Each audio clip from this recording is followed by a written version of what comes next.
Bienvenue à cet épisode spécial de mon ciné balado. Tout récemment, on a eu le plaisir de se rendre dans l'exotique Saint-Hyacinthe pour un... Sois pas irrespectueux. pour un congrès qui s'appelle Ciné Québec. C'est vraiment un lieu de rencontre, de conférences, mais surtout où les producteurs, les distributeurs québécois se réunissent.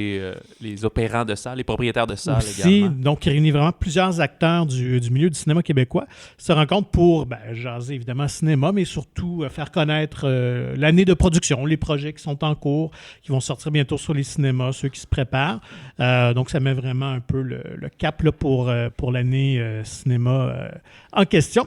Alors, Jean-François et moi, écoute, on a eu l'occasion de s'y rendre, n'est-ce pas? Oui, exactement. C'est super intéressant.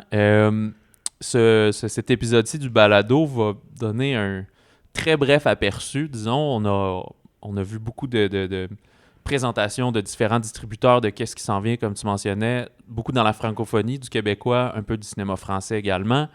C'est pas juste nous qui parlent tout le long de cet épisode-là, on s'entretient avec plusieurs personnes. D'abord, il y a Alexandre Urtubise, qui est un propriétaire de salle, mais également membre du CA de Ciné-Québec. Fait qu'il va, avec lui, on discute un peu de ce que c'est et du rôle de l'événement, qui, comme plusieurs événements, n'avait pas eu lieu là, depuis 2 ans. Vous savez pourquoi.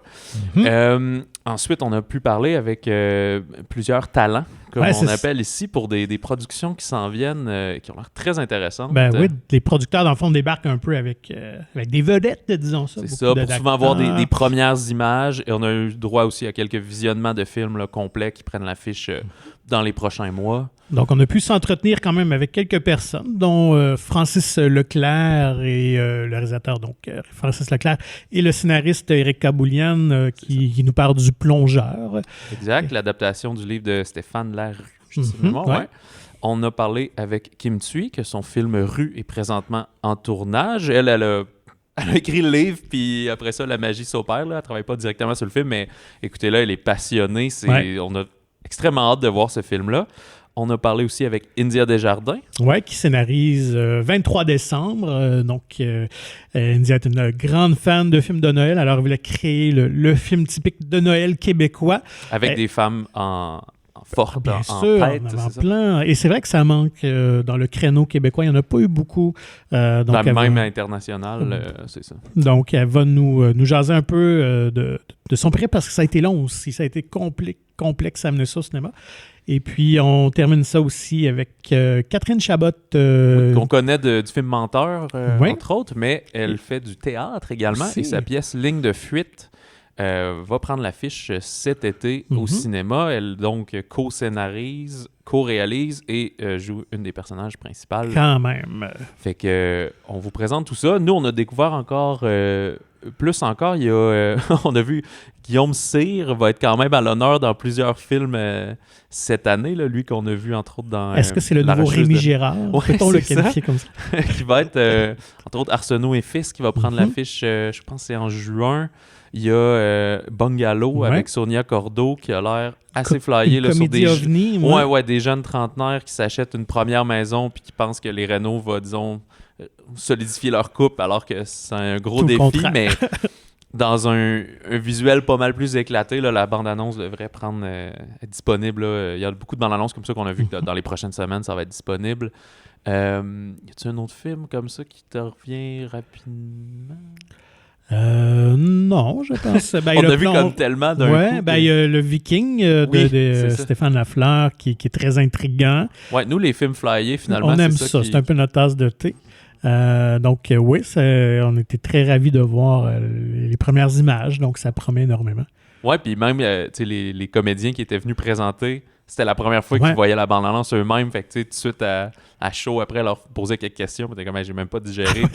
Il y a quand même une nuance entre faire le tournage, voir ton équipement, des fois voir les petites affaires un peu raboutées, mais finalement une fois opéré avec de la musique, de la colorisation, puis tout, c'est malade, là, c'est ça, exact. Film, soudainement, c'est très réel.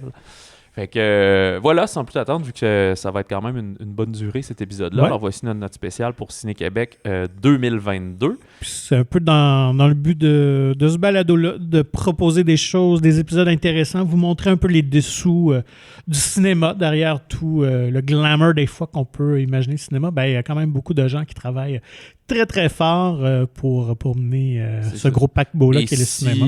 Et si les 2 dernières années ont été difficiles pour l'ensemble du cinéma, ben on voit que le cinéma québécois est très fort, très, très prêt à revivre. Ouais. Déjà, là, dans les prochaines semaines, on a Norbourg, Noémie dit oui, c'est ça, il y a plein d'autres films qui vont s'en suivre comme ça. De très grosses productions. Alors, ça faudra être à l'affût et aller au cinéma fréquemment pour tout voir ces petits bijoux. Alors, sans plus tarder, ben, on laisse la parole à nos invités. Et c'est avec un immense plaisir qu'on reçoit Alexandre Urtubise, qui fait partie de l'organisme Ciné-Québec. Donc, il va pouvoir nous expliquer un peu plus en détail là, en quoi consiste cet événement-là qui promouvoit, en fait, qui célèbre, qui met de l'avant le cinéma québécois. Puis il est également propriétaire d'une salle de cinéma, donc on pourra jaser aussi de ça. Il y a plusieurs chapeaux, évidemment, comme beaucoup de gens dans l'industrie. C'est des gens passionnés qui touchent à tout. Alors, bonjour Alexandre. Bonjour. Ça fait plusieurs années, toi, que tu viens à Ciné-Québec. C'est pas ton premier rodéo. Ça fait plusieurs années que je viens à Ciné-Québec, certainement mon 5e, 6e. Mais c'est la 3e édition là, que je fais partie du conseil d'administration. Là, donc, j'ai la chance de m'impliquer un petit peu plus dans l'événement. Là. Puis vous, c'est à l'année... Tu sais, dès là, le festival, pas le festival, mais le congrès, si on veut, finit dans 2 jours. Est-ce que dans 3 jours, vous recommencez à reparler de l'an prochain déjà? Ben, possiblement pour la directrice générale puis vraiment la permanence, là, que c'est plus rapide. Je dirais que de notre côté, on sonde là, les participants après l'événement, mais il y a quand même une petite période là, on prend un pas de recul. Puis je dirais que c'est plus là, en début d'été là, qu'on va reprendre. Là. Donc, c'est pas jour 3, mais ça va assez vite quand même qu'on reprend. Puis on réévalue, dans le fond, là, comment on ajuste pour l'année suivante. Et pour le commun des mortels, ça existe depuis combien de temps? Qu'est-ce qui a été à la base, là, cette volonté-là de créer Ciné-Québec et c'est quoi exactement? J'ai pas tous les détails. Là, on pourrait prendre quelqu'un qui est là depuis plus longtemps que moi, mais je sais que ça a parti initialement avec un autre nom, un autre format de conférence, Traveling Laurentide, Traveling Québec. Puis assez rapidement, là, après quelques années, c'est devenu Ciné-Québec. Le but étant vraiment de rassembler là, tous les acteurs de l'industrie à un même endroit pendant quelques jours, mettre l'accent sur le cinéma québécois, les films québécois, puis aussi les films étrangers de nos distributeurs d'ici. Donc, c'est vraiment le cadre, je dirais, pour le congrès. Donc, des distributeurs québécois qui ont des films d'ici, mais qui ont des films d'ailleurs, puis présentent ça à l'ensemble des congressistes, dont il y a beaucoup, évidemment, d'exploitants, de propriétaires de cinéma. Donc, ça fait quand même un moment que ça existe. Puis, je dirais que particulièrement autour de la pandémie, là, ça fait vraiment du bien de se rencontrer comme ça. Là. Ouais, la réponse a l'air super bonne. Là, comme dans bien des milieux, les gens avaient hâte de se voir. Le cinéma fait partie des milieux qui ont aussi... ont été affectés beaucoup par les fermetures, les réouvertures. On l'entend beaucoup dans les discours de présentation, surtout des distributeurs. Là. Il y en a qui l'ont eu... plus rough, si on veut, avec des films qui se faisaient couper en début de parcours. Mais, puis toi, à titre de propriétaire de salle, vous avez la Maison du cinéma à Sherbrooke, je pense? Et le cinéma Lido à Rimouski depuis bientôt 3 ans. Là. OK. Fait que quand tu viens ici, j'imagine qu'on est quasiment chanceux de pouvoir te parler quelques minutes. Là. Tu dois être... Ben, c'est certain que l'horaire est chargé. Tu sais, à Ciné-Québec, il y a vraiment, comme je dis, tous les intervenants. Là, ça s'adresse à tout le monde. Donc, il y a des fournisseurs, par exemple, pour les cinémas, soit en alimentation ou en technique ou en siège, des imprimeurs. Donc, évidemment, il y a des producteurs, il y a des artisans, des distributeurs, des propriétaires de cinéma, opérateurs de cinéma qui viennent parfois avec des membres de leur équipe. Donc, ça donne à peu près 300 personnes là, par dîner, souper. Donc, c'est sûr que pour les propriétaires de cinéma, ben oui, on veut le plus possible tout voir, assister à tout. Il y a plusieurs projections de films aussi à Ciné-Québec, donc on visionne des films. Donc, d'essayer d'être à tout. Puis, en effet, particulièrement cette année, c'est un horaire qui est quand même chargé, condensé. Donc, oui, ça me fait plaisir d'être là, mais c'est certain que c'est des journées qui sont chargées. Moi, je voulais savoir comment on tombe dans ce milieu-là du cinéma. Est-ce que tu as toujours une passion pour le cinéma? Comment on devient propriétaire? Comment on décide de se lancer de partir un cinéma? Ce serait vraiment une bonne question pour quelqu'un qui n'a pas baigné là-dedans. Il y en a quand même au Québec des propriétaires qui sont arrivés des propriétaires de cinéma qui sont arrivés de d'autres milieux. Dans mon cas, c'était familial. C'est toujours familial. Donc, c'est mon grand-père était, j'ai plus le titre exact là, de l'époque, mais dirigeant pour un distributeur major américain universel. Puis ensuite de ça, là, Denis, mon père a travaillé comme programmateur chez Cinéplex. Ensuite de ça, lancé son entreprise de programmation de salles indépendante au Québec. Donc, on travaille avec, je dirais, une quarantaine de cinémas indépendants au Québec là, à chaque semaine pour vraiment les assister là, dans la programmation de leurs salles, être les intermédiaires entre les salles puis les distributeurs de films et plusieurs autres services. Donc, ça fait très longtemps, cette compagnie-là, autour de 30 ans. Donc, j'ai toujours été un peu autour de ça. Donc, dans mon cas, ça vient de là. C'est peut-être plus facile comme réponse, entre guillemets. Ça veut pas dire que j'avais à être passionné de ça. C'est vraiment le cas. On est propriétaire de la Maison du cinéma à Sherbrooke depuis 10 ans. Donc vraiment, là, c'était un rêve. Je me suis joint à temps plein à l'entreprise familiale à peu près 1 an avant qu'on acquiert la Maison du cinéma. C'était clair pour nous que c'est là où on voulait s'en aller, opérer un cinéma. Puis on a eu une opportunité là, plus rapidement qu'on aurait pu s'attendre. Puis maintenant, on est très heureux, opérateur de 2 cinémas, mais on travaille avec plusieurs autres. Donc, c'est vraiment tout ce groupe-là là, qui nous amène à toucher un peu de tout dans l'industrie puis qui nous garde passionnés. T'avais-tu travaillé un peu dans d'autres choses, si on veut, avant de joindre la filiale de programmation juste avant l'acquisition du cinéma à Sherbrooke? T'es-tu allé voir un peu ailleurs dans d'autres domaines? Plus ou moins, honnêtement. À l'âge que j'avais à ce moment-là, j'avais eu des emplois étudiants, tout ça, là, mais j'ai toujours gravité quand même autour de l'entreprise familiale avec des petits rôles qu'on fait quand on a 14-15 ans, mais ça a toujours vraiment été un intérêt pour moi. C'était clair même pour l'entreprise de programmation, mais encore plus, c'est un coup qu'on se met à avoir la chance d'opérer un cinéma, la Maison du cinéma aussi, qui est un cinéma un peu spécial. On peut faire le parallèle avec les cinémas Le Clap à Québec, là, où on a une programmation qui est assez large, là, qui est un petit peu hybride entre des films plus indépendants, des films en anglais, des programmations plus événementielles, ponctuelles, et tout ce qu'on peut considérer plus mainstream, là, sans trop le catégoriser, mais ça donne un terrain de jeu qui est assez incroyable. Donc, quand on aime autant le cinéma, je dirais que c'est le core, mais pour moi, c'est tout le reste. Là, je veux dire, c'est de l'administration, c'est quand même beaucoup de communication, promo, marketing, pour se mettre de l'avant, mettre les films de l'avant, plus maintenant qu'avant. Même, je dirais, faut faire un effort comme cinéma à ce niveau-là. Donc, c'est vraiment multifacette. Je peux pas dire en ce moment que j'aurais envie d'explorer quelque chose. Là. Il y a vraiment 3-4 facettes dans ce travail-là qui me comblent amplement. Puis on entendait, dans le fond, il y a un regroupement des distributeurs indépendants, parce que le monde, même si c'est des produits concurrents, puisque c'est des films différents, mais ils ont besoin d'avoir une cohésion, disons, dans la manière de travailler. Il y a aussi un regroupement des propriétaires de salles, des propriétaires indépendants de salles de cinéma. Mais c'est ça ce qu'on réalisait dans quelques conférences, c'est que ces deux entités-là ne se parlent pas nécessairement, n'ont pas nécessairement l'occasion, mais que la pandémie a beaucoup encouragé ça, si on veut, permis ça avec est-ce que je me souviens plus si tu étais sur la table de relance, le comité de relance aussi? Comité de relance, oui. En fait, ça fait beaucoup d'acronymes puis d'organismes, là, c'est sûr, quand on est de l'extérieur, mais comme dans n'importe quel milieu, là, des entités qui ont des similitudes se retrouvent souvent regroupées dans une association. Donc, en effet, il y a un regroupement de distributeurs indépendants et il y a une association de propriétaires de cinéma, mais dans celle-là, tous les propriétaires de cinéma qui opèrent au Québec peuvent faire partie. Donc, Cinéplex, par exemple, est membre de l'association de propriétaires de cinéma qui représente à peu près 90% des écrans du box-office. Là, donc, ça a vraiment une bonne empreinte. Puis, en effet, là, avec la pandémie, il y a certaines choses qui ont été positives au travers de tout ça, mais c'en est une. C'est la concertation dans le milieu, autant entre les distributeurs et les cinémas. On se parlait, évidemment, mais c'était une relation qui était beaucoup un à la fois. Au niveau des distributeurs, on leur parlait plus un à la fois. Et c'était pas vraiment de faire face à quelque chose ensemble nécessairement. Donc, ça l'a amené vraiment ce besoin-là, ça a été une nécessité, donc en distributeur et cinéma, mais aussi en distributeur et les autres distributeurs qui ont beaucoup travaillé ensemble. Puis assez rapidement, au début de la pandémie, à l'initiative il y avait 2 associations de propriétaires de cinéma à ce moment-là. C'est une histoire pour une autre fois.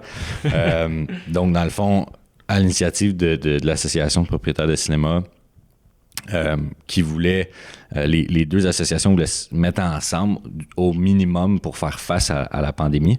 Ils ont fusionné plus tard, mais c'est devenu assez clair, assez rapidement que c'était pas juste les cinémas ensemble pour faire face à la pandémie. Il fallait travailler beaucoup plus étroitement avec les distributeurs et par moment avec les producteurs.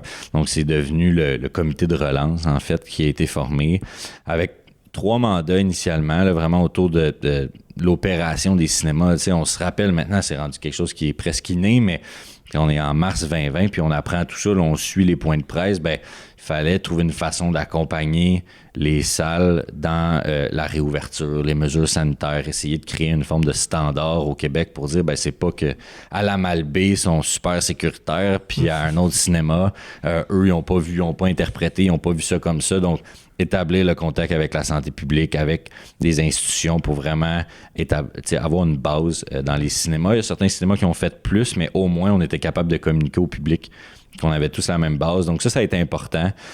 Guider les cinémas juste dans les opérations de la réouverture. Là, rouvrir un cinéma, c'est pas un chalet. Là, on ouvre, c'est compliqué. Il y a des équipements qui sont pas faits pour être arrêtés. Tout mettre les communications en place au niveau des mesures. Fait, il y avait ce mandat-là. Il y avait le mandat de la concertation au niveau de la programmation. Parce que là, on était dans un environnement qu'on n'avait jamais connu. Chaque réouverture a été différente, mais celle de juillet 2020, la première... il n'y avait pas vraiment de films américains. Non, pas de contenu. Donc là, c'était un gros enjeu. Puis la plupart des distributeurs québécois ont placé des films dans ces mois-là, ce qui a fait toute la différence. Mais c'était de travailler ensemble pour... Certainement, dans cette période-là, il ne fallait pas en plus qu'ils viennent se piler un sur l'autre. Fait de dire, si on sort un film québécois, on va attendre un peu. Puis là, les distributeurs d'amener cet environnement de concertation-là, c'était nécessaire. Fait que c'est le premier volet, je dirais, a tombé un peu après la première ouverture parce qu'on l'avait notre base, puis c'était assez clair. Le volet programmation, on l'a maintenu de façon à peu près mensuelle pour se garder arrimé. Puis le 3e volet, là, qu'on a maintenu vraiment tout le long de façon plus qu'hebdomadaire, c'était la promo, les communications envers le public puis la promotion. Donc ça, il y a un groupe de travail qui a été formé juste pour mener ça. On a lancé une campagne nationale. Là, on se voit au cinéma, par ici, le cinéma d'ici. Les gens ont certainement vu le siège bleu, puis les slogans, tout ça. Donc ça, avec l'aide des institutions, là, on a pu lancer puis vraiment maintenir cette campagne-là. Tout au long, on trouvait ça important de rappeler aux gens la sortie au cinéma quand on rouvrait, parce que ça fait quand même 3 ou 4 réouvertures selon le cas. On espère que c'est terminé. Puis aussi communiquer les mesures, là, parce que ça devenait vraiment très compliqué à suivre. Qu'est-ce qui se passe, où on a eu des zones de couleur par certains moments. Fait que d'essayer d'avoir un cadre là, qui fait qu'on est capable de transmettre aux salles les bons éléments à communiquer, puis encore essayer de toujours avoir la cohésion. Là. Donc le comité de relance a essayé de faire tout ça. De façon très organique. Là. C'est quelque chose qui a été créé pour durer 3 mois au début, là, 2 mois, on ne savait pas. Là, finalement, on est encore dans ce format-là. Là, on essaie de le structurer pour que ça devienne quelque chose qui est permanent, pour faire la promotion du cinéma québécois en salle à long terme. Donc, ça aura probablement créé quelque chose de périn et structuré. Puis ça, c'est positif. On voit que c'est super vivant, là, juste avec nous, les quelques les artisans qui viennent présenter leurs films, juste des espèces de pitch avec 2-3 images de tournage qui ont monté rapidement, mais tout le monde, il y a une fébrilité, là, si on veut, à montrer des beaux produits qui se sont faits. Il y a peut-être eu des pauses sur des tournages, mais en création, on voit que ça a été effervescent quand même, cette période-là.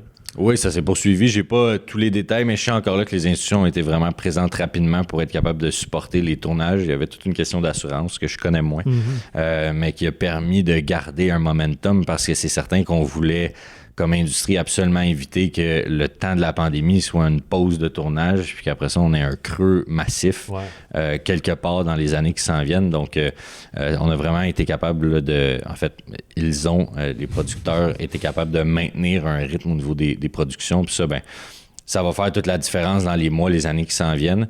Puis on le voit là, à Ciné-Québec. En effet, là, c'est une édition spéciale parce que on revient en personne. Donc, ça amène cette fébrilité-là. Tout le monde a un peu le sourire collé d'en face. Puis, ils sont vraiment heureux de présenter ces projets-là.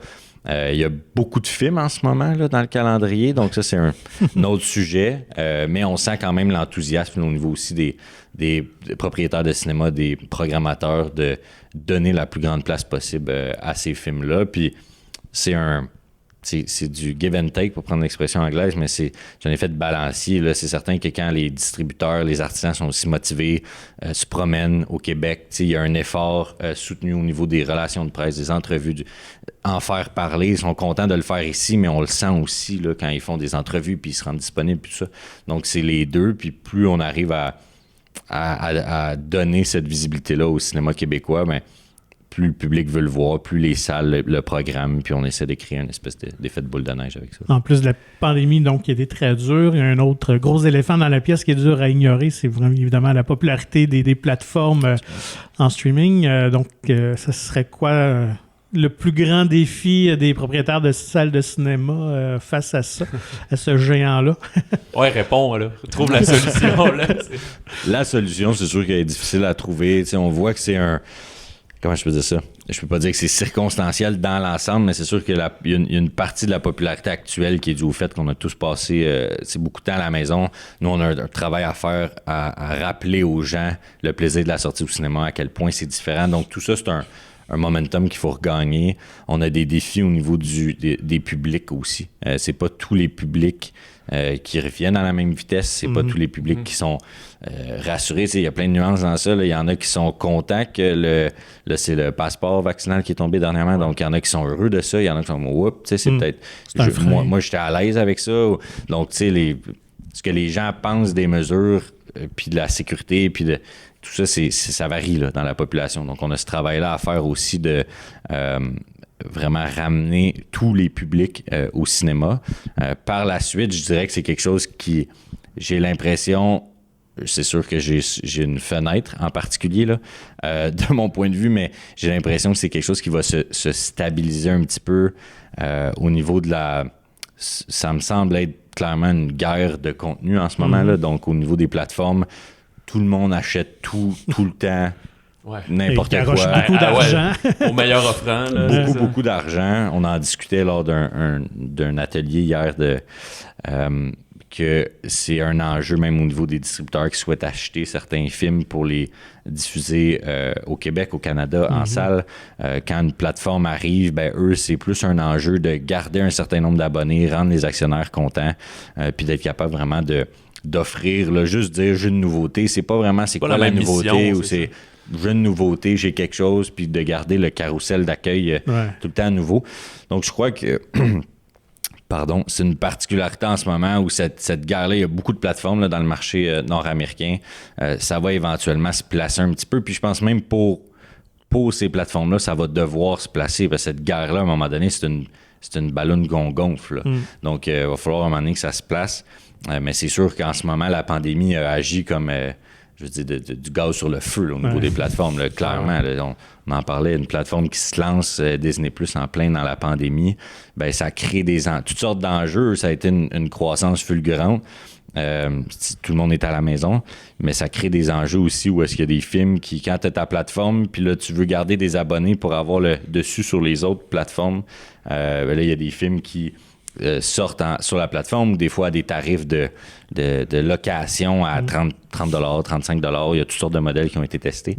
Mais c'est sûr que tout cet environnement-là, on en a discuté hier pendant 1h30 puis il nous manquait à peu près 3 heures. C'était une introduction. C'était une introduction, mais tout cet environnement-là est encore beaucoup en mouvement. Je pense que ça va se stabiliser. Puis de notre point de vue, c'est vraiment de continuer. Puis le comité de relance, par exemple, qui devient périn dans le temps, ce sera sa mission, mais vraiment de mettre l'accent sur la différence, en fait, de la sortie en salle. C'est le but. C'est comme je dis, il y a des publics en ce moment. On a sorti Spider-Man au fait que je pense, il a joué 3 jours ou 2 jours, puis ensuite de ça, il a repris en février.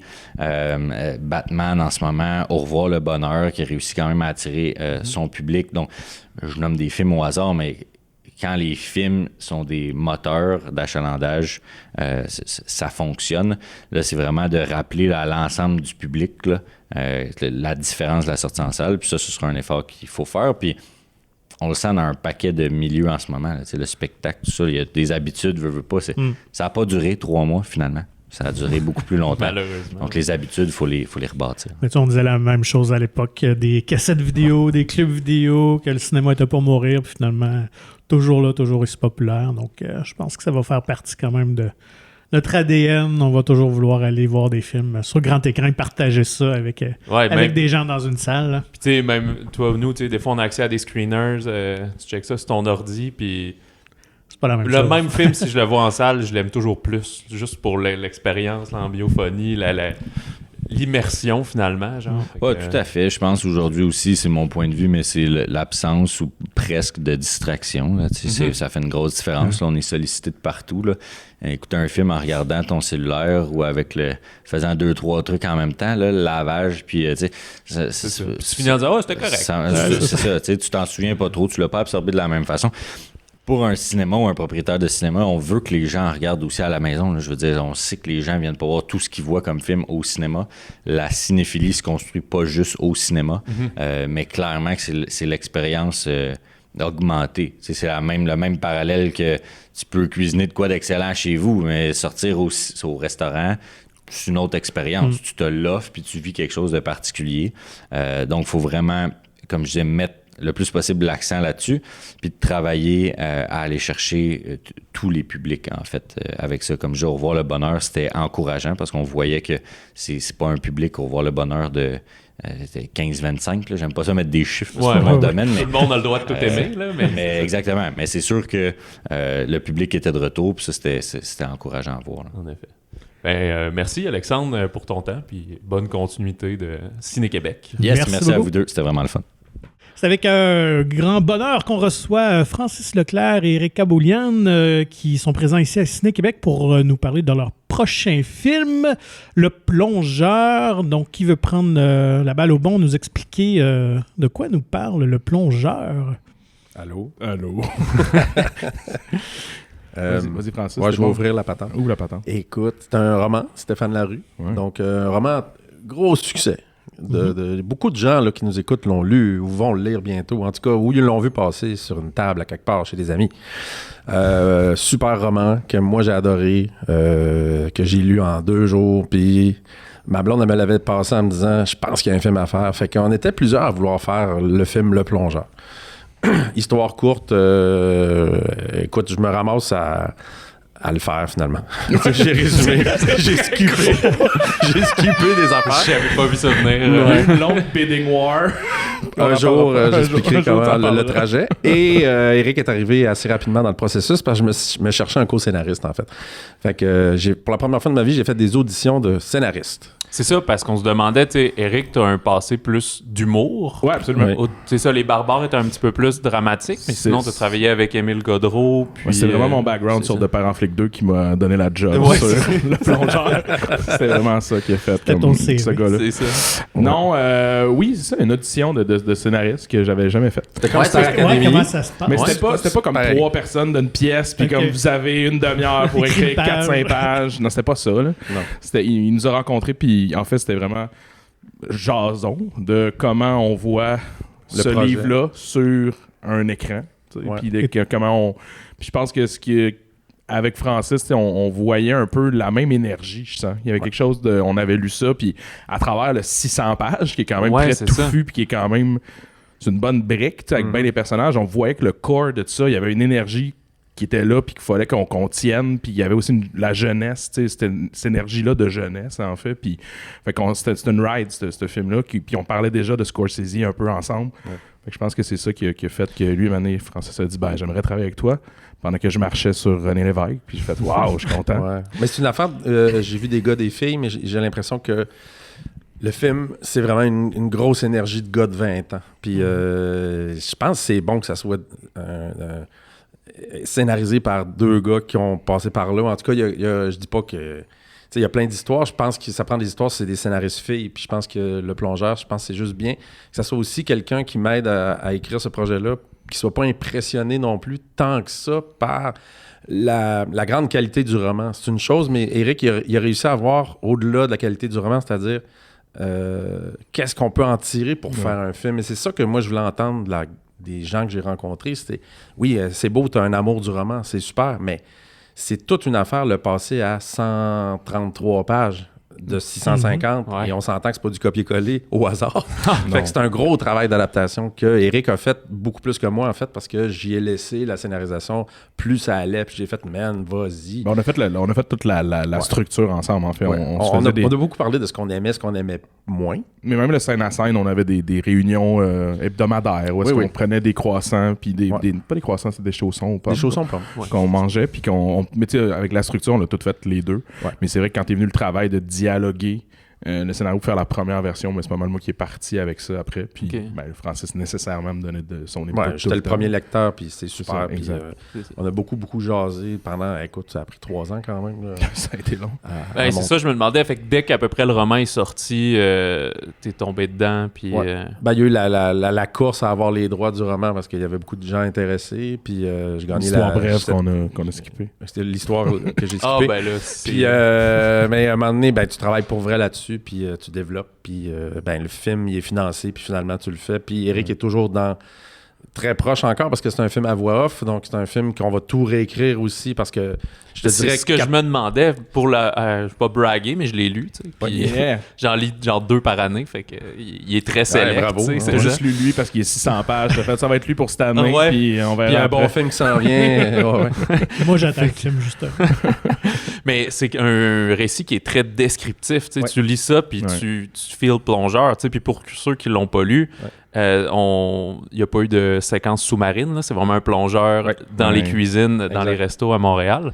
Fait que ça doit être un des défis, justement, dire à quel point tu mets de la narration au niveau de la réalisation. Est-ce que tu veux filmer des micro-détails? C'était même la première rencontre de pitch là, quand j'ai vu des scénaristes, c'était la première chose, c'était comment voir le film. Donc, est-ce que tu entends une voix off ou pas? Puis c'est arrivé très rapidement. Je pense qu'il n'y a pas une fois, on n'a pas parlé qu'il n'y avait pas de voix off, mettons. C'est sûr que, tu sais, moi, il y avait une crainte parce que ça reste un cliché un petit peu. Tu adaptes un roman, puis nécessairement, comment tu fais pour passer l'information? Il va y avoir une voix off. Fait que, j'avais peur de ça, mais on dirait que pour ça, c'était vraiment, c'était nécessaire. Il y avait quelque chose de, même dans l'énergie, puis dans les référents qu'on avait, ça amenait un rythme à patente, puis je pense que c'était super important. Puis à la lecture, puis j'en étais fier, mais tu pouvais lire le scénario, puis avec la voix off, puis avec le rythme qu'il y avait déjà à la lecture. Ça ponctue les images, puis ça dit le contraire souvent. Fait que ça, c'est le fun, parce que le spectateur, il se sent bien intelligent, parce que la voix off, qui est ton ami, te dit quelque chose que tu vois pas en même temps, ou que tu vois tellement trop en même temps que tu es complice de la voix off. Puis la voix off, ça donne, c'est l'auteur de l'histoire qui te parle, qui est au jeu. Donc, c'est le plongeur qui nous parle. Donc, c'est intéressant d'être avec lui tout au long. Non seulement ça, mais le narrateur qui te parle a une distance par rapport à ce qu'il a vécu, puis il est capable d'en parler parce que c'est justement un film de jeunesse. Fait que, tu sais, il parle au passé. C'est un présent qu'on voit. Donc, c'est très Trainspotting, en gros. On les réécoute ensemble. Vous évoquez Scorsese, donc Goodfellas un peu aussi. Donc, ça va être très rythmé, j'ai l'impression. Oui, puis je pense qu'il n'y a pas de mal à triper sur les films qu'on a aimés, puis d'emprunter plein d'affaires. Comme quand j'ai fait L'Arracheuse, j'ai emprunté à Tim Burton. Mais là, Tim Burton n'est pas dans le plongeur. On est allé ailleurs, on est allé vers des Danny Boyle. Il y a Terry Gilliam, par exemple. Il y a un petit peu de Terry Gilliam pour autre raison. Surprise. Mais pour moi, c'est un film où il faut qu'on se fasse plaisir aussi en tant que créateur du film, les deux. Puis c'est tellement le fun de parler de cinéma avec Éric. Encore cette semaine, je lui parlais d'un film de Brian De Palma. Fait que ça vous dit que on fait pas juste parler du plongeur, lui puis moi, on parle beaucoup de cinéma. Comme vous deux, je pense. Je pense que quand même. Et qu'est-ce qui t'a attiré personnellement dans cette histoire-là? Avec quoi t'as connecté, qui t'a donné le goût de mettre ça sur le grand écran? T'as-tu déjà été plongeur? Non. Oui, un été, mais c'était pas dans un resto, c'était dans un café, puis il y avait 4 madames. Fait que tu sais, j'ai lavé 4 verres par été tous les jours. C'est pas le même rush de stress. Non, moi, c'est... écoute, après L'Arracheuse de temps, une jeune... de toute façon, j'ai fait les deux en même temps, en parallèle, mais la jeune fille dans L'Arracheuse de temps, elle a 20 ans, puis le plongeur, il est sur le bord d'avoir 20 ans. Il y a quelque chose que j'aime beaucoup de cet âge-là. J'ai touché beaucoup la préadolescence, le 12-13, là, dans Un été sans point de luxure, puis lui dans l'aube. Mais j'aime beaucoup le 20 ans. Et là, c'est 20 ans et plus, parce que toute la cuisine a en bas de 30. Puis le plus vieux, il a genre 32. Puis le chef, il a comme 33, 3, puis c'est Eric qui le joue. Ça te Salut. donne une idée. Ah, ok, ouais. je savais pas que t'étais Ouais. dedans aussi. Fait que c'est Ouais. toutes des jeunes. Fait qu'il y a quelque chose de cette faune-là en cuisine qui me plaît beaucoup dans le roman, avec des personnages hyper différents. Et moi, je compare ça au cinéma dans le sens où il n'y a pas plus différent qu'une équipe coiffeur, costume, maquillage et les chefs machinaux, électro, qui mangent tous à la même table le midi puis qui se parlent de plein d'affaires dans le cinéma. Donc, moi, quand je vais en cuisine puis je vois la personne anglophone qui coupe des champignons et la personne qui est plongeur, qui est un jeune étudiant en graphisme, et le grand chef machin qui arrive, c'est tout du monde différent qui sont obligés de travailler ensemble. Fait que dans le roman, ça apparaît beaucoup, cette affaire-là. Le côté ethnique, il y a des Indiens, il y a des anglophones, il y a des Noirs, il y a tout ce monde-là. Ils sont obligés de travailler de concert pour faire leur chiffre de soir. Puis j'aime beaucoup cette affaire-là. C'est beaucoup ça dans le roman qui m'a plu, plus la couche dramatique pour le pauvre plongeur qui a un problème de jeu. Tu sais, c'est pas un secret pour personne quand tu as lu le roman, mais c'est très, très lourd comme problème quand tu as 19 ans et que tu n'en parles pas. Fait que c'est ça qui m'a plu. Ce mélange d'affaires-là. Oh, c'est super beau. Et puis, ton choix de comédien, tu passais par un long processus d'audition ou... Oui. Oui, quand même. Oui. Oui. Ben, c'est fascinant parce qu'il y a 3 ans, j'avais fait une vague d'audition en sachant très bien qu'elle allait tout prendre 3 ans. Mais c'est là que j'ai réalisé que le vrai 19-20 ans, tu ne l'inventes pas. Puis je trouve que la télévision d'aujourd'hui, pour en avoir fait moi-même, on prend tout pour acquis que le gars de 25, il va jouer 19, pas de problème. Ben non. Moi, je m'excuse, là, mais je n'y crois plus. J'y ai peut-être cru un temps. Mais là, mais là, c'est terminé. Ouais, non, mais tu sais, Pete, là, dans Chambre en Ville, là, il avait 32, il était au cégep. Puis, regarde, à un moment donné, là, ça marche pas. Fait que la vraie énergie que je cherchais, c'est beaucoup chez les acteurs de 18-19, en fait. Puis ils sont maladroits, puis ils sont pas tête tout de suite en audition, puis il y a quelque chose de beau là-dedans en même temps. Fait que le vrai 19 ans, j'y tenais pour pas aller nécessairement vers quelqu'un d'hyper connu, puis qui a déjà 26, puis qui... Tu sais, j'ai pas appelé Timothée Chalamet là, pour... Il aurait voulu, mais tu sais, il n'y a plus 19. C'était exclu pour moi. C'est ça. Il paraît qu'il a changé d'agent quand il a su qu'il n'avait pas été casté. Bon, il est allé faire un autre petit film de science-fiction en attendant, de Il a toute appris façon. le français juste pour ça. C'est pour ça qu'il parlait français. Mais finalement, c'est Henri Picard qui l'a eu, mais lui, il était venu à la première audition quand il avait 17, puis c'était pas ça pas en tout, puis il avait fait une audition très moyenne, je te dirais. Okay. Mais la chance a été de son bord dans le sens où 3 ans passent, le financement passe. J'ai fait, hey, je veux le revoir. Puis, il a mûri, il a l'âge qu'il faut, il était parfait. Puis, oui, tout de suite en partant. Puis là, je pense qu'il a beaucoup appris de sa première expérience d'audition, puis il est arrivé comme aucun autre, c'est-à-dire il est arrivé comme un menteur. Il n'est pas arrivé comme un jeune ténébreux au-dessus de ses affaires. Il y a une grosse différence entre ça et le menteur qui, dès que la caméra ou dès que le personnage avec qui il joue a le dos tourné, il est complètement freak, puis il capote parce qu'il est en train de mentir, puis il sait dans son œil qu'il dit n'importe quoi. Puis dès que la personne revient, dans son œil, il est tout « Ouais, pas de problème, j'ai déjà fait ça de la plonge. » J'ai fait « Wow! » Parce que c'est le seul qui s'est préparé comme... Leonardo DiCaprio dans Catch Me If You Can. Tu comprends? C'était ça. Puis c'est super le fun de regarder un menteur à l'écran. Puis il y a rehaussé cette affaire-là dans tout le film, je trouve. C'est cette présence-là de petit Chris, de menteur, qui réussit à mentir à ses meilleurs amis. Puis c'est terrible parce que t'es spectateur, puis tu le sais, qui est en train de fourrer son cousin, sa famille. Il est en train complètement de dire le contraire de ce qu'il ressent vraiment. Fait que c'est tout un menteur. Fait que bravo, Henri. Beau menteur. C'est ça, c'est la plus grande qualité. Il y a beaucoup de musique. La présence de la musique est très forte dans le récit. Est-ce que vous avez eu une liberté là-dessus? Surtout toi, Francis, ou c'est le Iron Maiden, puis je me souviens plus de tous les titres qu'il y a dedans, ou c'était pas achetable pour dans les... le scénario, là, si tu lis le scénario, Eric, il s'est fait plaisir, là, puis tu l'entends.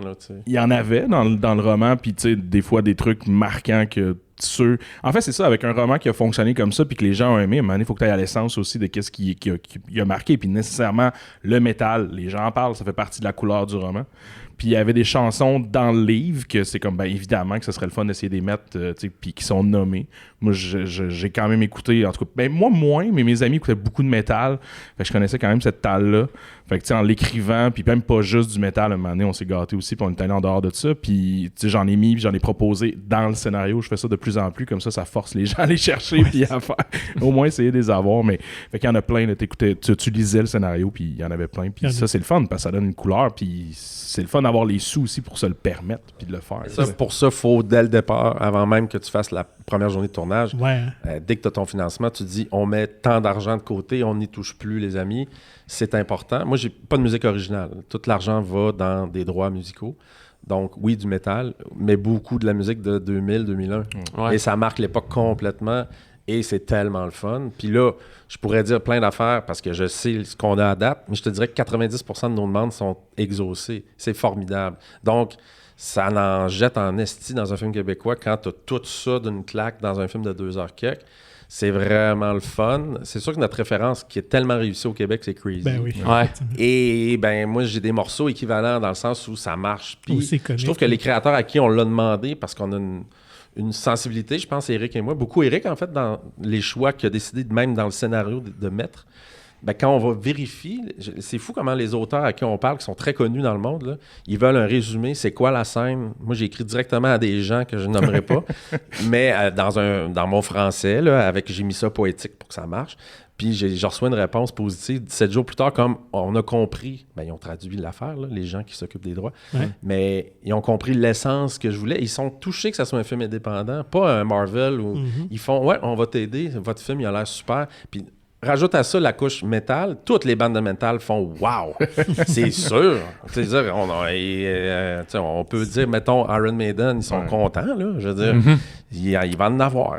En plus, t'avais même genre le gérant de Bruce Dickinson qui avait comme un élément dans le scénario qu'on disait par rapport à l'histoire d'une certaine chanson, puis il était comme, idéalement, si vous pouvez le changer dans le scénario puis dire que c'est plutôt ça qui s'est passé. Fait que t'as comme genre Bruce Dickinson puis genre un peu son agent qui embarque puis qui nous jase.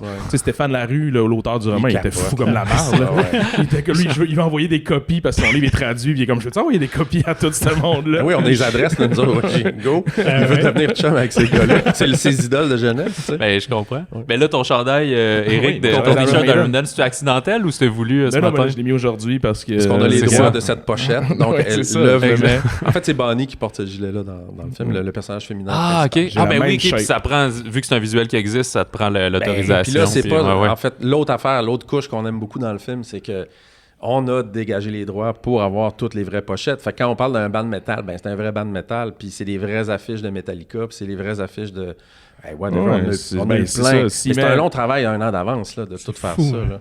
Ça, c'est le fun. C'est pas des fakes, là. C'est pas des imitations. Ça, c'est de l'énergie aussi qui est déployée de faire. Dans le roman, c'est ça qui est important. On met de l'énergie là-dessus, puis c'est beau à voir. Puis c'est important, ces affaires-là. C'est ça qui ajoute les couleurs au film. Tu parlais de détails, roman descriptif, avec tellement d'affaires tripantes qui te font réagir comme lecteur. Parce que, oui, moi aussi, j'avais telle affaire. Bon. Mon travail à moi, c'est de mettre à l'écran, dans chaque raccoin du cadre, des références, puis des affaires. Même mon gars qui a 20 ans, il a vu des rushs avec moi, puis des images. Puis il fait « vous l'avez, vous avez pu avoir ça. » Puis lui, il tripe sur l'électro des années 90.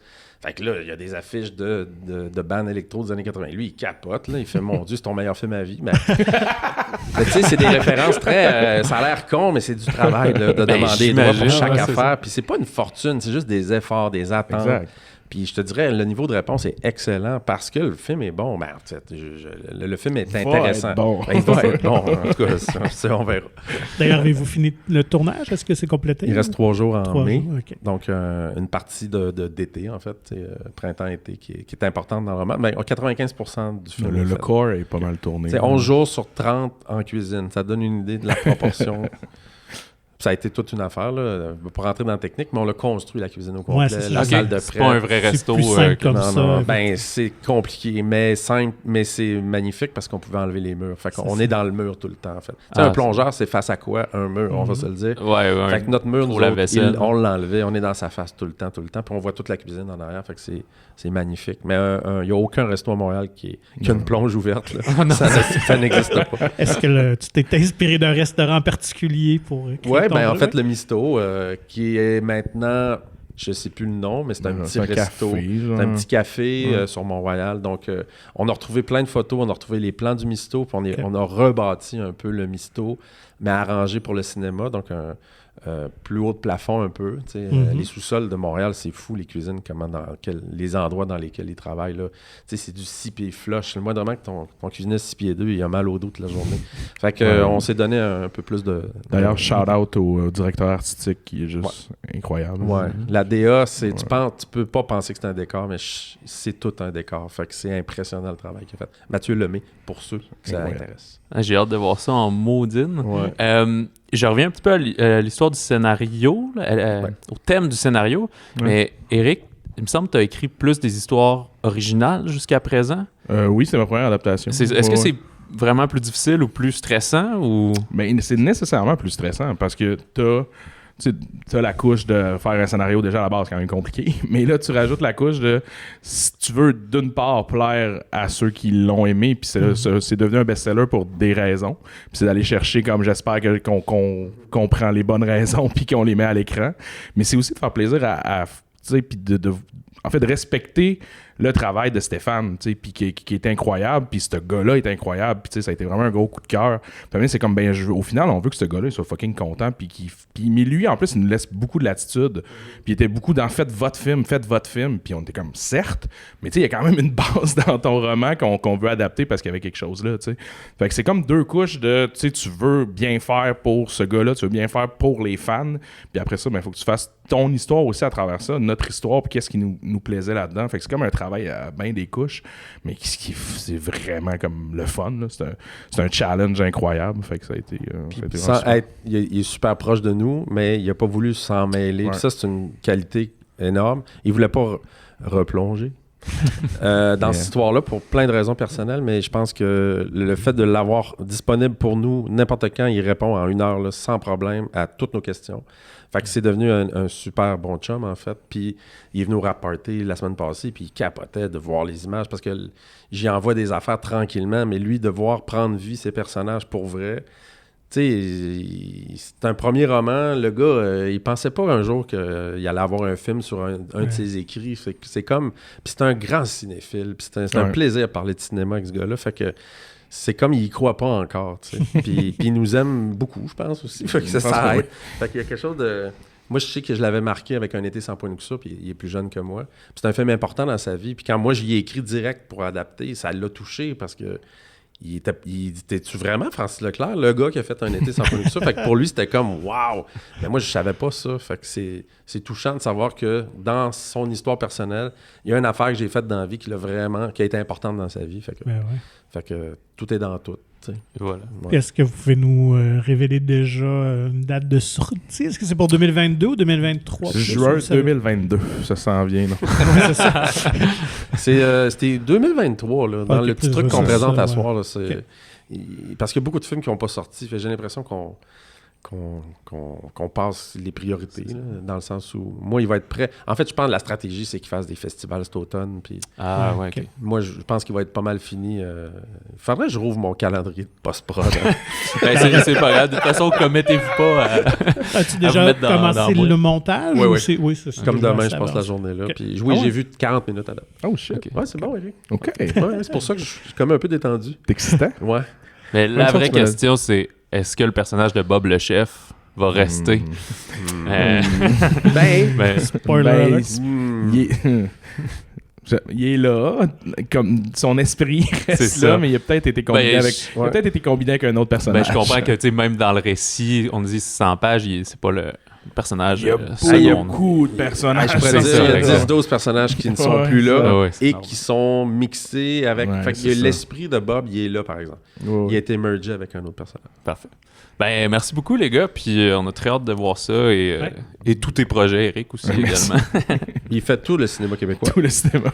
En fait, ce qu'on a su, c'est que c'est toi puis Guillaume Cyr. Exact. C'est pas mal ça. Du côté masculin, en tout cas, c'est ça. Les gros take-over, c'est nous autres, on s'en vient. Hey, ça finit bien. Hein? Ça va être ça, la quote. Bon, merci. Hey, bon, Ciné Québec. Merci beaucoup. Bye. Alors, on reçoit la pétillante Kim Thuy qui va venir nous parler de l'adaptation de son roman Rue. Kim, c'était comment de voir? J'imagine que tu as pu voir des images. C'est déjà en tournage, n'est-ce pas? Ben oui, en plein dedans. On est en plein dedans. Et c'est comment de voir ce qu'on a écrit être porté à l'écran? C'est incroyable parce que, de un, je donnais complètement la liberté à Jacques David et Charles-Olivier Michaud, parce que je connais rien en cinéma. Donc, il faut remettre la chose aux experts. Oui. Et donc, je dis, le film du livre, je l'ai déjà vu dans ma tête quand je l'ai écrit. Mais maintenant, ce que je veux, c'est leur film à eux. Je veux voir leur film. Et donc, mais finalement, on a passé beaucoup de temps ensemble, moi et les gars, à discuter pour le plaisir de discuter. Ce n'était pas pour le scénario du tout, du tout. Donc, j'aurais donné plutôt le contexte, l'histoire derrière l'histoire, en fait. Et maintenant, comment vous dire, il y a 43 ans, et on est arrivé ici le 27 mars 1979. Donc, tout juste, là, on vient de fêter la 43e année au Québec. Et quand on est arrivé ici, les premiers jours, les premiers mois étaient tellement riches en changements, en nouveautés, que j'avais pas la capacité de tout absorber. Et pas seulement la nouveauté ou l'apprentissage, mais en plus, toute la bonté des gens. C'était une quantité énorme, tu sais, c'est innombrable, les gestes gentils qu'on me donnait, qu'on m'offrait. Et c'est seulement aujourd'hui, pendant le tournage, que j'ai la chance de revivre scène par scène pour, je sais pas comment vous dire, savourer geste par geste et revivre cette reconnaissance-là que je n'avais pas il y a 43 ans. Okay. C'est quand même fou, non? Ben oui. Quelle chance de pouvoir revivre un moment et de pouvoir dire merci, encore une fois, à tous ceux qui m'ont reçu. Et donc, j'espère que les spectateurs, que dans la salle, il y a des gens qui vont dire « Mais j'étais là. On les a reçus, ces réfugiés-là. » Ou sinon, que mes parents les ont reçus. Et c'est arrivé beaucoup de fois là, où je rencontre des enfants de mon âge qui ont été témoins du geste de leurs parents, de dire « Ah, mes parents ont reçu une famille » ou « Mes parents ont accueilli un Vietnamien ou une Vietnamienne ou deux jeunes mineurs qui sont arrivés ici sans parents. » Et donc, imaginez aujourd'hui avoir la chance de revivre ces moments-là. Voilà, c'est tout ce que j'ai à dire. Est-ce que dans le processus, j'imagine que quand tu as écrit le livre, c'était quoi, 2001? 2009. 2009, pardon. Ouais. Tu pensais pas que ça se retrouverait au cinéma, là? Mon Dieu, je savais même pas que ça allait être publié. OK, oui, c'est ça. On va commencer avec ça. Je ne savais même pas que c'était un livre. J'aime les mots, puis c'était vraiment juste jouer avec les mots et c'est devenu un livre. Hein, c'est déjà extraordinaire. Mais après ça, que le livre soit lu par beaucoup de Québécois. Et après ça, dans 10 pays, 20, 30, là, on est rendu à 40 pays. Non, c'est impossible. On ne peut pas imaginer. Non, quelle histoire. Et là, le jour où André Dupuis a acheté les droits du livre, je pensais qu'il voulait me donner des sous. Tu sais, c'était comme une façon gentille. Juste t'encourager. Oui, c'est dire, oui, un petit montant là, pour tes livres, parce que, hein, comme on sait, les livres, c'est 2 $ par livre pour l'auteur. Donc, je dis, il est vraiment gentil, André. Mais quand il a dit, on va faire un film un jour, puis je dis, tu pourras jamais faire ce film-là. C'est impossible. Il y a trop de décors différents, il y a trop de lieux. Ouais, la chronologie, en ben plus, oui. il y a plein. C'est un petit livre, mais c'est un très gros défi. Là, exact. Et là, j'ai dit, mais comment tu fais pour trouver tous ces Vietnamiens maigrichons, réfugiés? Tu sais, comment on va faire? C'est impossible. Et vous savez quoi? Ils ont relevé le défi. Charles-Olivier Michaud, aujourd'hui, là, j'étais sur le plateau. Et les émotions, là, chaque jour que je regarde les rushs, puis les rushs, c'est quoi? C'est 1 minute et demie, 2 minutes par scène. Mm-hmm. Et les émotions viennent frapper tout simplement parce que les images sont tellement belles qu'on est déjà happé par la beauté des images de un, mais elles sont tellement belles que ça fait mal. Tu sais, des fois, là, quand c'est tellement beau là, que ça vient nous chercher, et ça fait mal parce que c'est tellement vrai. OK, ouais. C'est tellement juste que ça frappe. Et donc, tout ça, des fois, en tout cas, Charles-Olivier, il s'excuse, tu sais, parce qu'il me dit « Ah, c'est tellement beau! » Il dit « Non, mais c'est pas que je veux dire que c'est beau. » Je dis « Oui, c'est beau! » Et on doit se donner le droit de dire que c'est beau, mais c'est beau parce que c'est tellement vrai et c'est tellement beau en même temps. Et donc, tu sais, on peut voir des beaux films ou des films très historiques, ou sinon qui viennent nous chercher dans les émotions. Mais je crois que le défi, c'est de combiner tout ça ensemble. Dans une seule image, on a le beau et les émotions et l'histoire. La grande histoire, là, avec un grand H, là, c'est-à-dire on apprend quelque chose sur cette période-là. Et wow, ils ont réussi à chacune des scènes. Et j'avais le moton il y a 3 minutes parce que je décrivais à André Dupuis que j'étais là quand ils ont filmé la scène où les soldats sont venus. Et je ne pensais pas, je n'ai pas de traumatisme là, dans la vie. Je suis contente. Je suis contente dans la vie, j'ai pas trop... Mais là, les images sont venues me chercher là, de façon imprévisible. Soudainement, mes larmes sont montées, puis pouf, parce que c'était magnifiquement bien filmé. Le jeu, mon Dieu, notre actrice principale, la petite Chloé, qui a 12 ans aujourd'hui, elle est d'une profondeur. On tombe dans ses yeux, là, puis on s'en sort plus. Et elle nous tient par les tripes, elle nous tient par le cœur. C'est même pas cérébral, c'est sous la peau. Elle nous rentre dedans. Et donc, voilà. Est-ce que tu fais partie un peu du processus des auditions? Est-ce que tu assistes un peu à ça? Je fais rien, je suis inutile. Fait que te l'ont présenté une fois qu'elle a été choisie. C'est là que tu fais la tournée promotionnelle un peu. Là. Pas encore, j'ai juste hâte d'en parler parce que les acteurs sont tellement magnifiques. Puis j'ai dit à l'équipe, vous n'allez jamais trouver des acteurs. Il n'y a pas beaucoup d'acteurs vietnamiens. Là, où est-ce qu'on trouve ça? Et ils ont... Et c'est drôle parce que le film, ça fait longtemps qu'on veut tourner. Puis il y a eu toujours un obstacle quelconque, que ce soit la censure, que ce soit la pandémie, bon, peu importe. Et chaque fois, je dis à André, tu sais quoi, c'est parce que la petite fille là, qu'on veut, elle n'a pas encore le bon âge. On l'attend. C'est pour ça. Et je vous dis, j'ai peur de moi-même. Je suis peut-être sorcière. Parce que c'est exactement ça. On attendait que Chloé ait 11 ans. Puis... c'est fantastique. Est-ce que tu sais s'il va y avoir une partie du tournage au Vietnam? Non, on n'a pas besoin. OK. On peut pas. En premier lieu, là, je vous dirais, c'était un peu compliqué pour certaines scènes de tourner au Vietnam parce que c'est encore un peu difficile politiquement. Donc, on a pensé peut-être tourner en Thaïlande, qui est juste à côté. Donc, on peut trouver vraiment le même genre d'architecture, puis faire venir les Vietnamiens, c'est pas trop loin. Et la pandémie est arrivée. Ah, ben oui. Ouais. Et là, on a pensé le scénario un peu différemment. Et les contraintes, on peut voir les contraintes comme, des obstacles, mais on peut aussi voir ça comme étant des occasions pour aller plus loin, pour être plus créatif.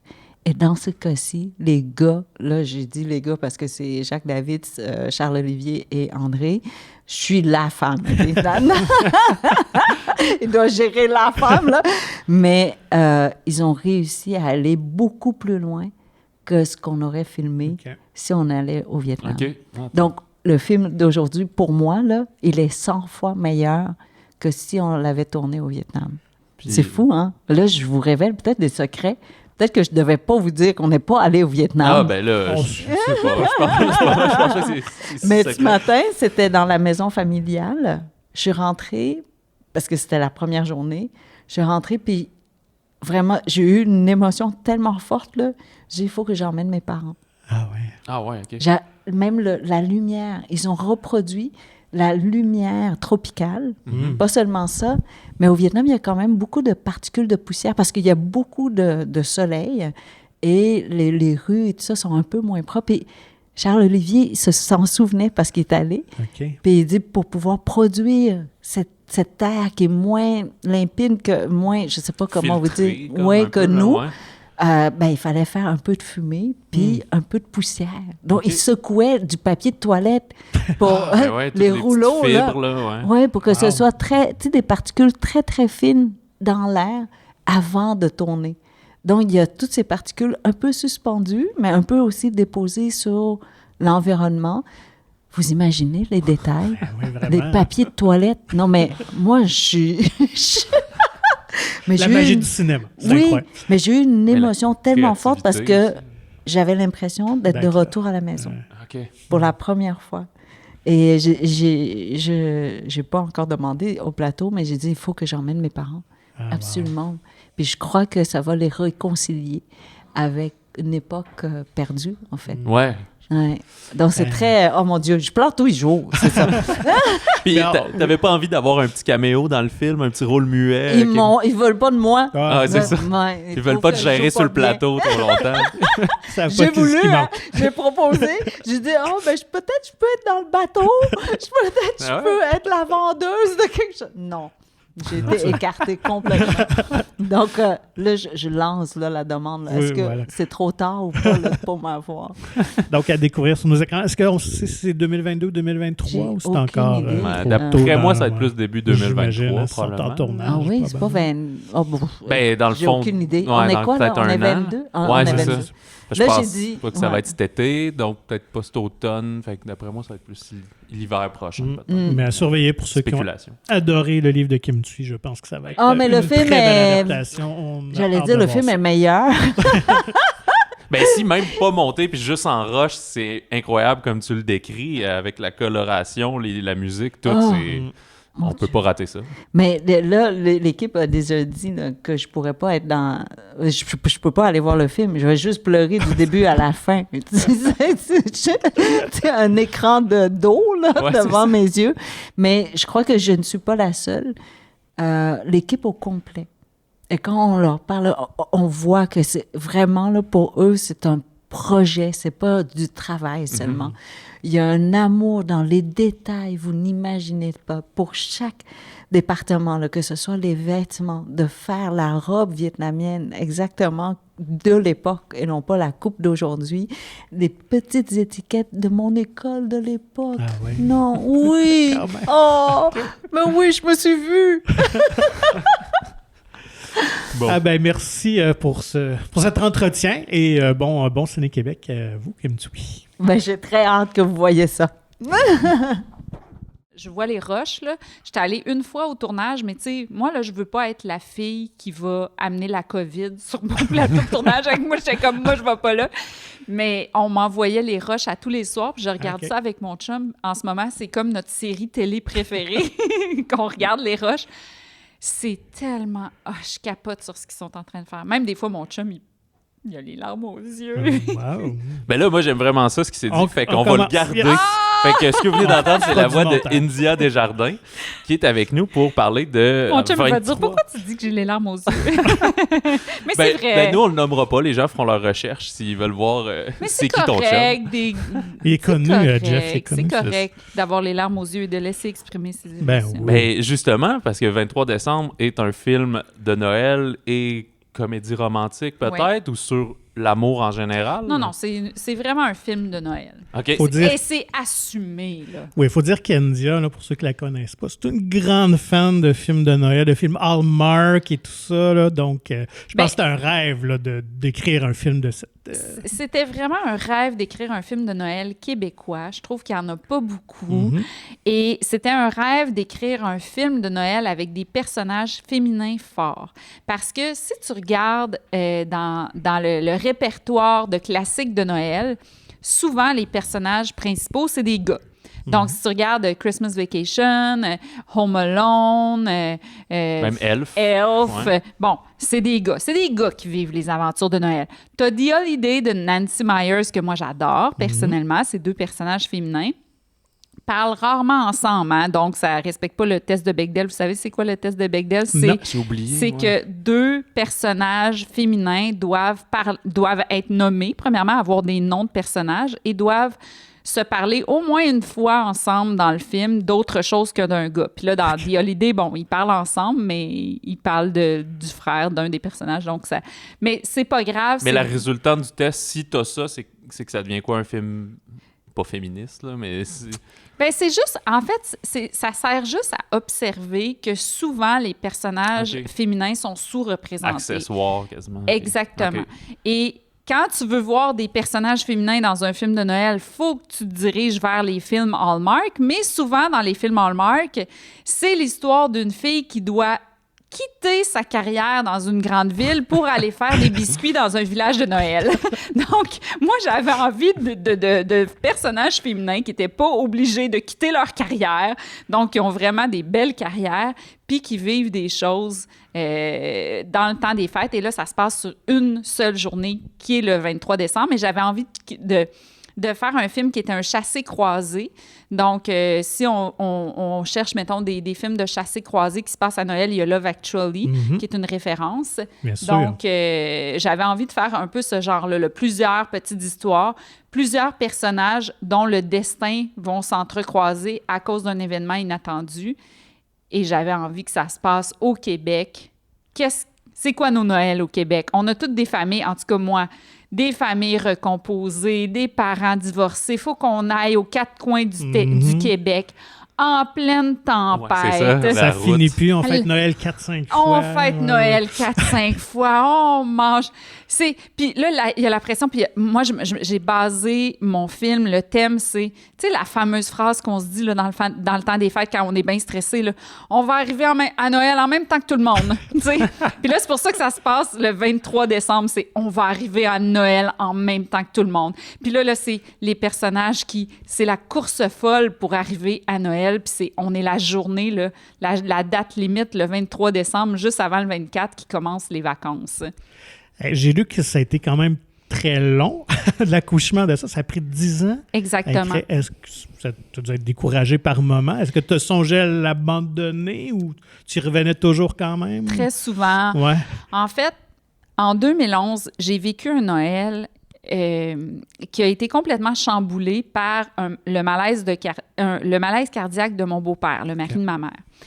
Ça a fait que j'ai vécu des hasards incroyables. J'avais l'impression de voir un film se dérouler devant mes yeux. C'était tellement gros ce qui se passait comme hasard que ça m'a inspirée, mais j'ai pas pu mettre ça dans le film parce que c'était trop gros. Tout le monde me disait c'est pas crédible, puis moi ça m'était arrivé dans la vraie vie, tu sais. Donc ce qui m'est arrivé dans la vraie vie était pas crédible pour un film. Alors donc c'est ça qui a amené la fiction. Et pendant que je le vivais, c'était tellement clair pour moi qu'il fallait que ça m'inspire un film, que j'ai écrit à Patrick Roy, qui est le président des films CVI, OK? Puis c'était le 24 décembre. Okay. J'y ai écrit, genre, il était 11 heures le soir. Là, lui, il fêtait avec sa famille. J'ai dit, « Hey, je suis en train de vivre un film de Noël. Je pense qu'il faut qu'on fasse ça. » Puis lui, il était avec sa famille, puis il m'a répondu, il était tellement gentil, tu sais. « Oui, cool, on se rencontre après les fêtes ou quelque chose comme ça, tu sais. » Puis quand j'y repense aujourd'hui, des fois, j'en parle, puis je me dis, mon Dieu, c'était tellement impoli de ma part de t'écrire à Noël pendant que tu étais avec ta famille. Puis lui, il était le temps, ben non, je trouve ça le fun, tout ça, des beaux projets. Donc, il a toujours cru en mon projet. Mm-hmm. Après ça, j'ai raconté mon histoire à Guillaume L'Espérance, qui est mon ami. Donc, on était dans un party de Noël. J'y raconte ce que j'ai vécu. Je dis, ça ferait un bon film. Le lendemain, il m'appelle. Il dit, India, moi, j'y crois à ce film-là. Donc, on a commencé ça. Mais écrire un chassé-croisé de plusieurs personnages, c'est un grand défi, plus qu'on pense. Parce qu'on se dit, c'est des petites histoires, tu sais, ça va être... Mais pour tout rassembler ces personnages-là ensemble, c'est vraiment un défi. Puis c'est un défi qui a été souvent plus grand que moi. Et souvent, j'ai été découragée. J'ai abandonné quelquefois, mais j'ai eu la chance, autant avec Guillaume qu'avec Patrick, qui ont toujours cru en moi, puis que même quand moi, j'abandonnais, eux, ils ne me mettaient pas de pression. Mais des fois ils me revenaient. « Hey, ça te tente-tu encore? » Puis Myriam, la réalisatrice, c'est la même chose. Elle, j'y avais parlé de... C'est Myriam Bouchard qui réalise le film. Mm-hmm. Puis j'y avais parlé de ce projet-là. Puis une fois par année, elle m'écrivait « Hey, c'est quand on fait le film de Noël? Okay. » Puis là, je disais « c'est terminé ce projet-là. » Mais là, je vous annonce que c'est mon dernier film. Parce que j'ai mis 10 ans à l'écrire. Parce que ça a... Tu sais, 2011, puis là, on est en 2022, puis ça va sortir en 2022. Donc, 11 ans. Et puis, ce que vous allez voir à l'écran, ça va peut-être être la version... 376. Donc, j'ai tellement recommencé souvent, mais je pense que je vais être vraiment fière de ce film-là. L'équipe est incroyable. Myriam, comme réalisatrice, elle a tellement travaillé fort pour... Tu sais, on est tellement complices dans notre vision des choses qui est commune. Il y a Guillaume L'Espérance comme producteur aussi, puis avec son acolyte Christian Ménard, je vous jure, tu sais, souvent, on répète souvent le cliché dans un livre, on peut tout faire, mais dans un film, on peut pas. Moi, là, c'est comme si des fois, je me suis essayée dans le scénario, puis eux, ils ont presque tout rendu possible. Donc, ce qu'on va voir, c'est fou. Je pensais même pas qu'on pouvait faire ça, puis eux, ils ont rendu ça possible. Puis là, ben, il y a aussi toute l'équipe de CV qui est merveilleuse. Fait que je vis une super belle expérience en ce moment. Puis le film, tu sais, souvent, là, à Noël, là, on mange des festins, puis on dit, c'est quoi l'ingrédient magique? C'est l'amour. Puis j'ai l'impression que le film, il est fait avec amour, puis je sais que c'est quétaine de dire ça, mais je vous jure que c'est ça que je ressens. C'est un film fait comme un buffet du temps des fêtes. Il y a tout dans ce film-là. Tu sais, dans un buffet du temps des fêtes, là, t'en as trop. Il y a tout. Mais tu veux de tout, pareil. Tu veux C'est de clair. Tu veux tout. goûter à Ben, dans tout. le film, là, c'est ça, il y a de trop. On va sortir de là, on va avoir l'impression d'avoir mangé trop de sucre à crème, mais c'est moi, là, c'est ça que je voulais, là. Mais en plus, c'est un timing incroyable parce que le film s'intitule 23 décembre. Je sais pas si la pièce de Beau Dommage va y faire part ou pas. On espère. Mais le film va sortir réellement le vendredi 23 décembre, genre. Fait... Non. On sort ça le 25 novembre 2022. Ah, OK, il sort d'avant. Oui, OK. ben parce que, tu sais, moi, là, je suis une fan des films de Noël, comme tu l'as dit au début. Les films de Noël, là, tu commences à les écouter un peu en mi-novembre, faut que tu fin trinques, novembre. là, c'est ça. Ouais. Quand tu es une passionnée comme moi, tu commences des fois même un peu avant, là, tu sais, un peu après l'Halloween. Moi, je commence avec... tu sais, le film, là, Nightmare Before Christmas. Là. Ok. Parce que c'est la parfaite transition. Exactement. Parce qu'on se dit, c'est un film de Noël ou c'est un film d'Halloween? Exactement, c'est la transition entre Halloween et Noël. Donc ça, c'est le film transition. Fait que, tu sais, moi, des fois, je commence là, début novembre. Fait que, commencer trop fin décembre, quand tu tripes sur les films de Noël, là, après le jour de l'an, là, tu veux Ouais. plus d'entendre parler. Fait que, tu sais, c'est sûr qu'on aimerait ça que ça reste quand même un petit bout au cinéma pour que les gens puissent le voir pendant le mois de décembre. Parce que pendant le mois de décembre, regarder des films de Noël, ça te met dans l'ambiance. Tu sais, c'est comme un peu quand on commence à avoir les petites lumières là, dehors. Là, ça te met dans Oui. l'ambiance du temps des fêtes. Mais là, après le jour de l'an, tu veux plus d'entendre parler. Ben, c'est comme ciné-cadeau, hein, c'est pour ça. Exactement. Ouais. Ah, ben c'est parfait. C'est juste que j'avais vu sur le calendrier, c'est un vendredi, ça va peut-être sortir là, mais c'est vraiment une très meilleure idée de le sortir en amont du temps des fêtes. Exactement. Ben, dis-moi, tu as touché à l'écriture de livres, de télévision aussi, et le cinéma. Qu'est-ce qui est le plus satisfaisant à écrire pour toi? Moi, chaque projet répond à quelque chose de différent dans ma tête. Comme en ce moment, je travaille sur un podcast documentaire. OK. Puis c'est totalement une autre façon de créer. Un film, c'est totalement une autre façon. Un film, c'est de l'architecture. Mhm. Tu sais, c'est pas... tu crées les plans pour quelque chose qu'une équipe va lire et va...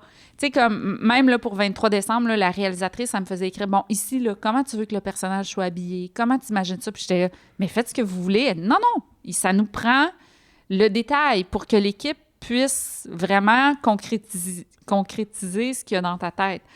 Donc, c'est vraiment des plans que tu écris, que quand on écrit un livre, c'est pas nécessairement comme ça. Tu sais, à la limite, comment le personnage est habillé, on s'en fout un peu, tu sais.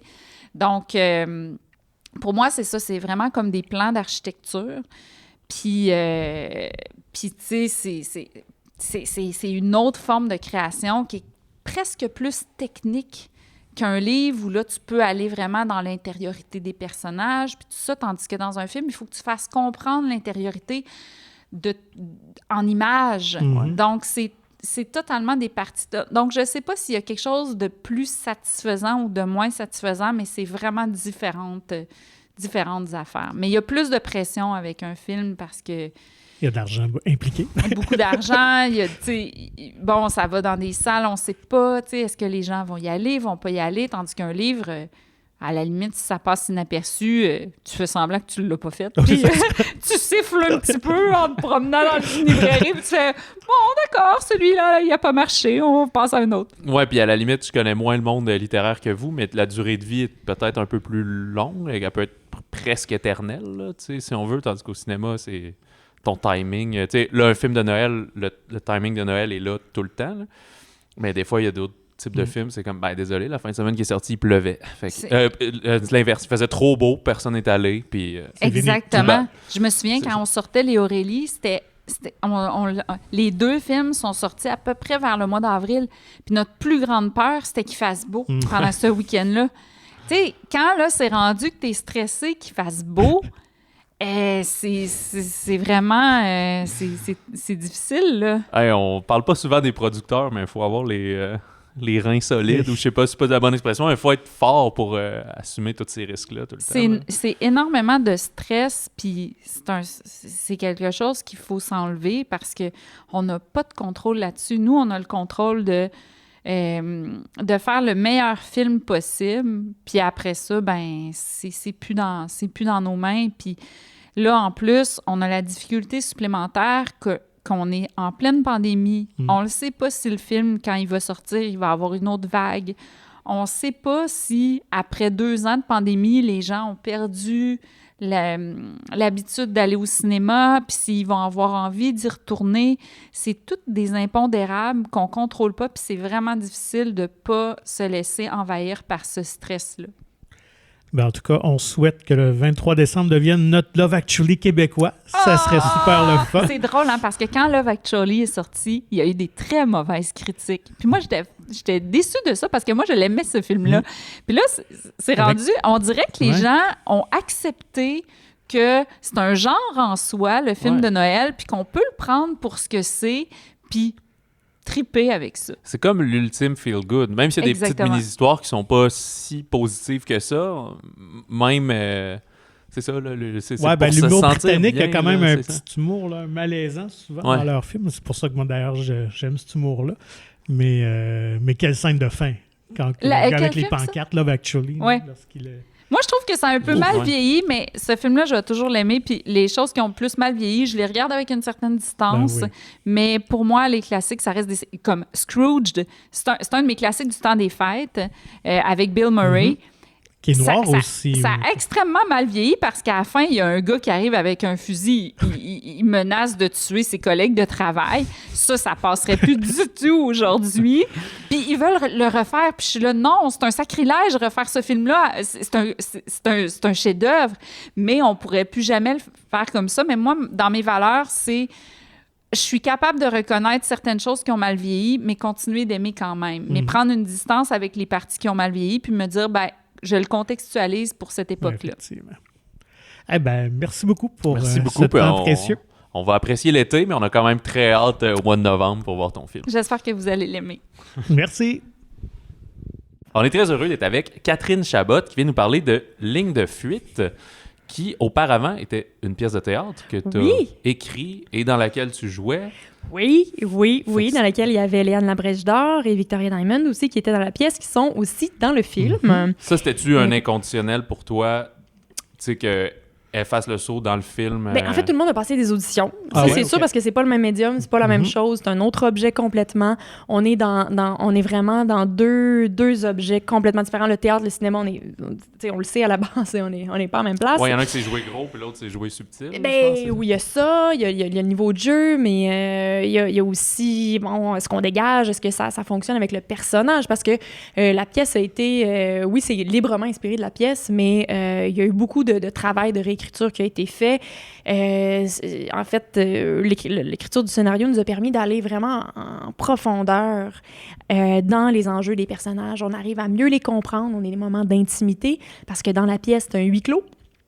Donc, on avait les 6 personnages sur scène tout le long. Fait que c'était bien dur d'avoir accès à leur intériorité, bien dur d'avoir accès à leur fragilité, à leur détresse. Donc, c'est ce que permet le film. Donc, tous les personnages ont beaucoup évolué, ont même changé. L'ADN de la pièce est conservé, mais on est ailleurs. Donc, fallait aussi avoir un casting en fonction de ces nouveaux personnages-là qui ont émergé à l'écriture du scénario. Et c'était comment de collaborer avec un co-scénariste, parce qu'Émile Gaudreau aussi qui participe. Donc, quand on revisite notre création, mais avec quelqu'un d'autre, Comment on ça fait vit du ça? bien, Oui, c'est oui, un c'est souffle ça. nouveau. Ça amène un autre regard. c'est ça. Complètement, oui. Puis on est 2 générations qui se rencontreront, Mhm. tu sais.